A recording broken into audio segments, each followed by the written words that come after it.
आइए स्टूडेंट्स, हम आपको आपके बचपन में ले चलते हैं एक बहुत छोटी सी एक्टिविटी जो हर बच्चे ने की होगी।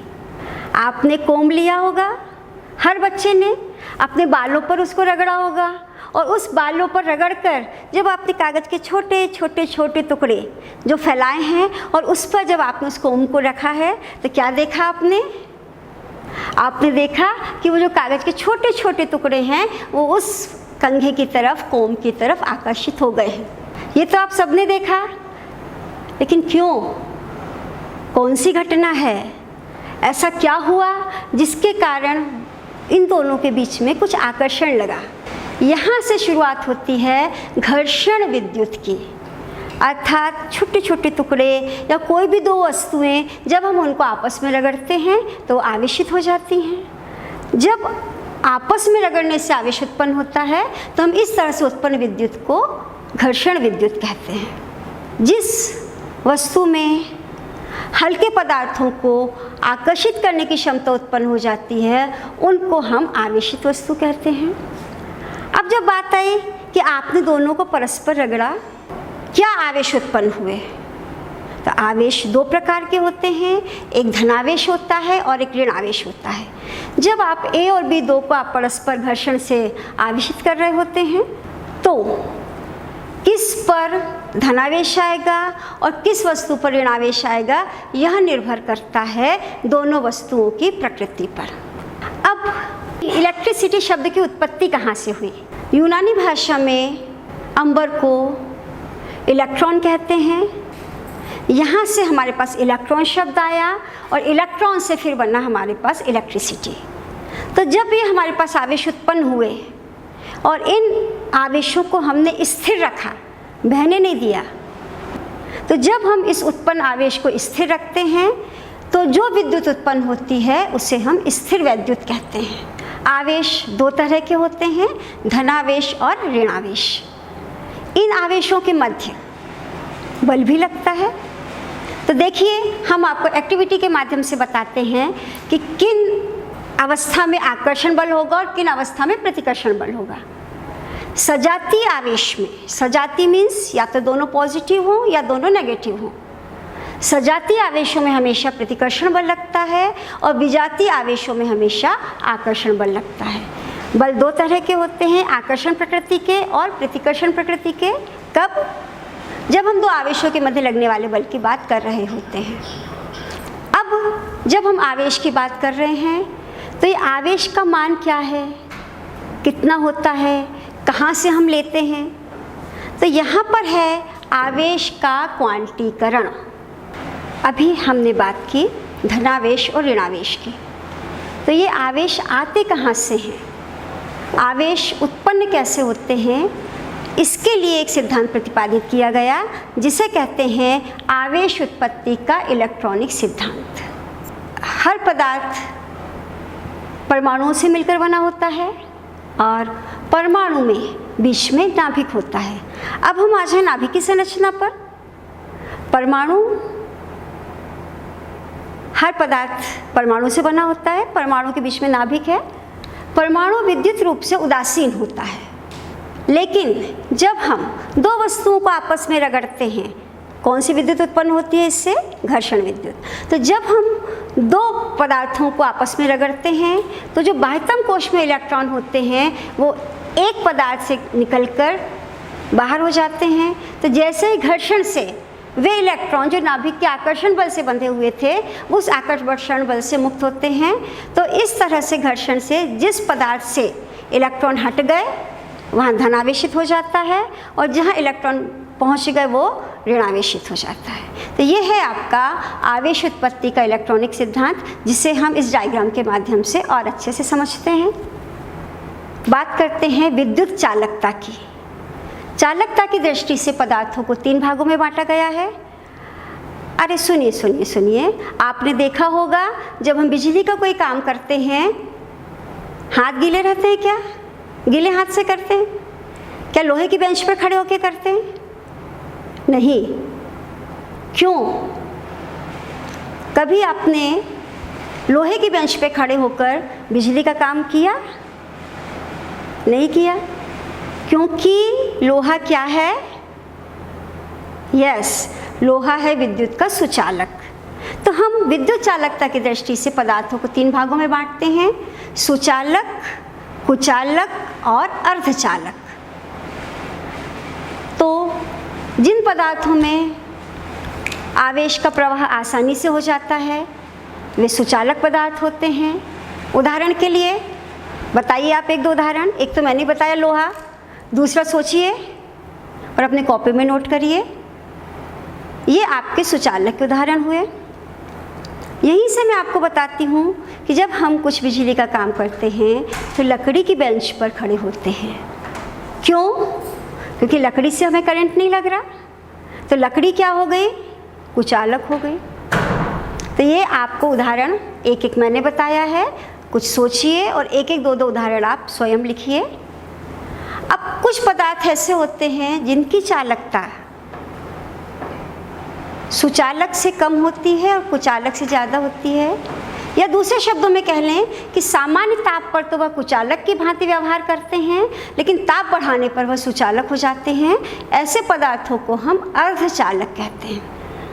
तो ये हुआ आपका पदार्थों का चालकता की दृष्टि से वर्गीकरण, सुचालक, कुचालक और अर्धचालक।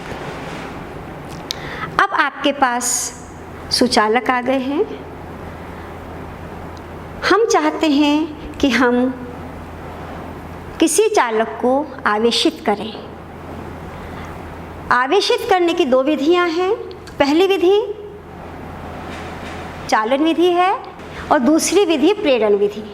ये डायग्राम में आप देखिए, इसमें आपके पास में चालन विधि है और दूसरे डायग्राम में हम प्रेरण द्वारा आवेशित कर रहे हैं। अंतर स्पष्ट है आपको। चालन में अगर हम किसी पदार्थ के पास, अनावेशित पदार्थ के पास धनावेशित ले जाते हैं तो उसी प्रकार का आवेश उत्पन्न होता है, जबकि हम प्रेरण से आवेशित करते हैं तो इसमें विपरीत प्रकार का आवेश उत्पन्न होता है। तो ये आपकी 2 विधियां हुई। पहली विधि स्पर्श से और दूसरी है आपकी प्रेरण के द्वारा। अब आता है आवेश का क्वांटीकरण। देखिए बहुत महत्वपूर्ण है। आवेश का क्वांटीकरण जो आपका एक स्टेटमेंट फॉर्म में है, एक आपका मैथमेटिकल फॉर्म में है, और यहीं से आपके क्वेश्चंस आते हैं और न्यूमेरिकल्स आते हैं। आवेश का क्वांटीकरण क्या है? आवेश आवेश आवेश, हमने आवेश की बहुत बात कर ली, लेकिन आवेश का मान क्या होता है, कैसे होता है, न्यूनतम मान क्या होता है, इसके लिए हम आ रहे हैं आवेश का क्वांटीकरण। प्रकृति में आवेश एक निश्चित मान का पूर्ण गुणज होता है। रिपीट कर रही हूँ, प्रकृति में आवेश एक निश्चित मान का पूर्ण गुणज होता है। इसे हम आवेश का क्वांटीकरण कहते हैं। बहुत इम्पॉर्टेंट है ये, क्योंकि आगे जब हम न्यूमेरिकल्स करेंगे इसी पर बेस्ड होंगे। हम इसको गणितीय रूप में लिखते हैं Q = ±NE। Q = ±NE, जहाँ Q आवेश का मान, N पूर्ण गुणज एक संख्या और E, हाँ यहाँ E एक नई चीज़ आई है आपके पास, वह न्यूनतम मान। हमने कहा प्रकृति में आवेश एक निश्चित न्यूनतम मान का पूर्ण गुणज होता है, तो ये E क्या है? ये वही है, एक निश्चित मान का पूर्ण गुणज। इस E को हम इलेक्ट्रॉनिक आवेश कहते हैं और इसका मान होता है 1.6 × 10⁻⁻19 कूलॉम। एक इलेक्ट्रॉन पर आवेश का मान 1.6 × 10⁻⁻19 कूलॉम। आइए अब हम इस क्वांटाइजेशन पर आवेश का क्वांटीकरण, क्वांटाइजेशन ऑफ चार्ज, इस पर आधारित कुछ न्यूमेरिकल्स हल करते हैं, जहां आपका कॉन्सेप्ट क्लियर होगा कि Q = ±NE ये व्यवहार में किस तरह से हमारे काम आता है। आवेश एक अदिश राशि है जिसका SI मात्रक कूलॉम तथा विमी सूत्र 80 होता है। 11th क्लास में हमने देखा कि जब भी हम किसी नई भौतिक राशि को पढ़ते हैं तो उसको स्टार्टिंग में ही सबसे पहले वह राशि सदिश है या अदिश, नेक्स्ट उसका SI मात्रक, और तीसरा विमेय सूत्र। तो यहाँ पर हमने आवेश से शुरू किया है। आवेश एक अदिश राशि, मात्रक, SI मात्रक क्या है, कूलॉम, और विमेय सूत्र AT।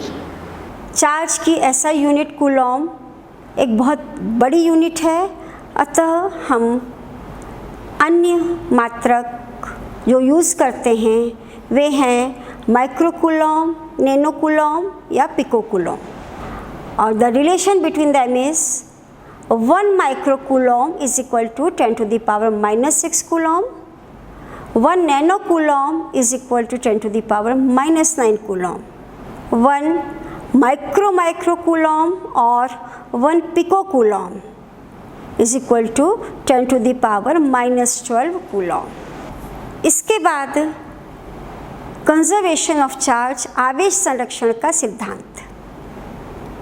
किसी पृथक्कृत निकाय में, किसी आइसोलेटेड सिस्टम में ना तो चार्ज उत्पन्न कर सकते हैं और ना ही नष्ट कर सकते हैं। यह law of conservation of charge कहलाता है। फॉर एग्जाम्पल, अगर ग्लास के रॉड को अगर हम सिल्क से रगड़ते हैं तो जितना धन आवेश पॉजिटिव चार्ज ग्लास पर प्रोड्यूस होता है उतना ही नेगेटिव चार्ज सिल्क पर प्रोड्यूस होता है। Law of conservation of charge एक यूनिवर्सल थ्योरी है जो हर परिस्थितियों में लागू होता है। वैज्ञानिक कूलॉम ने बताया कि किन्हीं भी दो आवेशों के मध्य लगने वाला आकर्षण या प्रतिकर्षण बल, देखिए, किन्हीं भी दो आवेशों के मध्य लगने वाला आकर्षण या प्रतिकर्षण बल उन आवेशों के परिमाणों के गुणनफल के समानुपाती तथा उनके बीच की दूरी के वर्ग के व्युत्क्रमानुपाती होता है। मैथमेटिकल फॉर्म में आपके पास दो आवेश हैं, पहला आवेश Q1 है, दूसरा आवेश Q2 है। अगर इन दोनों के मध्य लगने वाला बल F है तो कूलॉम के नियम से F समानुपाती Q1 into Q2, this is equation 1। F समानुपाती 1/r², इक्वेशन 2। हाँ, यहाँ R क्या है, R दोनों आवेशों के बीच की दूरी है, तो F is proportional to 1/r²। दोनों को हम जब मिलाकर लिखेंगे तो F समानुपाती है Q1 Q2/r²। F is proportional to Q1 Q2/r², जहाँ Q1 और Q2 दो आवेश हैं, R उनके बीच की दूरी है। और जब भी हम समानुपाती को बराबर में बदलते हैं, समानुपाती के चिन्ह को बराबर में बदलते हैं, तो क्या करते हैं, एक नियतांक लाते हैं।